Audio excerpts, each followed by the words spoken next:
Mathematical আউটপুটকে আমরা বলি probability. ঠিক আছে,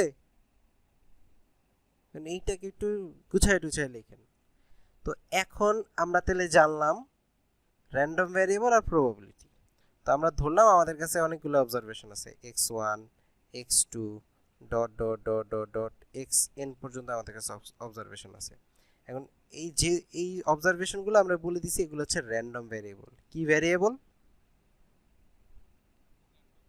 এখন র্যান্ডম ভ্যারিয়েবল যদি হয় তাহলে এগুলোর কি থাকতে হবে? তাহলে ধরলাম আমি x1 এর probability p of x1, x2 এর probability p of x2, xn এর প্রবাবিলিটি p অফ xn। এখন এই ম্যাথমেটিক্যাল এক্সপেকটেশন হচ্ছে, আমি বাংলায় সংজ্ঞাটা বলি, সবাই মনোযোগ দিয়ে শুনবেন। কোনো দৈবচলক এবং তার সম্ভাবনার মানের গুণফলের যোগফলকে ম্যাথমেটিক্যাল এক্সপেকটেশন বা গাণিতিক প্রত্যাশা বলে। যেমন এখানে আমরা বলছি যে আমাদের x1 x2 xn এগুলো হচ্ছে র্যান্ডম ভ্যারিয়েবল, আর প্রত্যেকটার জন্য আমাদের প্রবাবিলিটি দেওয়া আছে। তাহলে এগুলোর যদি গুণফলটা বের করতে চাই প্রত্যেকটার জন্য, এর র্যান্ডম ভ্যারিয়েবল এবং তার প্রবাবিলিটির যদি গুণফল বের করি, তাহলে এটা হবে x1 into P of x1, তারপর হবে x2 into P of x2, তারপর এভাবে যেতে যেতে যেতে যেতে xn into P of xn।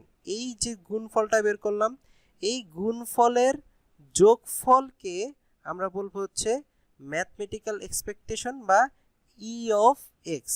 E of এক্সকে আমরা ম্যাথমেটিক্যাল এক্সপেকটেশনকে ই অফ এক্স দ্বারা ইন্ডিকেট করি। তাহলে এই জিনিসটাকে কি আমরা summation xi into P xi আকারে লিখতে পারি, যেখানে i ইকুয়ালস টু 1 থেকে নিয়ে n পর্যন্ত।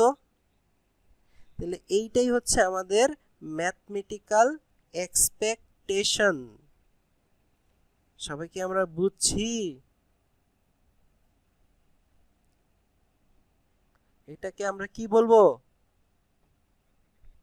আর যদি আমাদের কাছে এটা আমরা কেমন র্যান্ডম ভ্যারিয়েবল নিছি? ডিসক্রিট র্যান্ডম ভ্যারিয়েবল নিছি, CRETE। যদি আমাদের কাছে কন্টিনিউয়াসটা থাকে, কন্টিনিউয়াস, আজকে হাতের লেখা খারাপ হইতেছে, কন্টিনিউয়াস র্যান্ডম ভ্যারিয়েবল যদি থাকে, তখন আমাদের এই অফ এক্স এর ফর্মুলা হচ্ছে integration integration X F of X D X. Okay,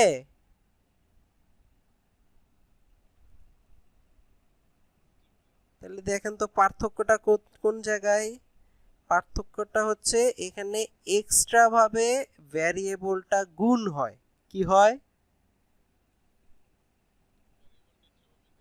variable না, আমিও তো ভুল বললাম, এখানে এক্সট্রা ভাবে র্যান্ডম ভ্যারিয়েবলটা গুণ হয়। একই না? আহা, বলে একই, বোকা ছেলে। আরে বোকা ছেলে, ধুরু বোকা।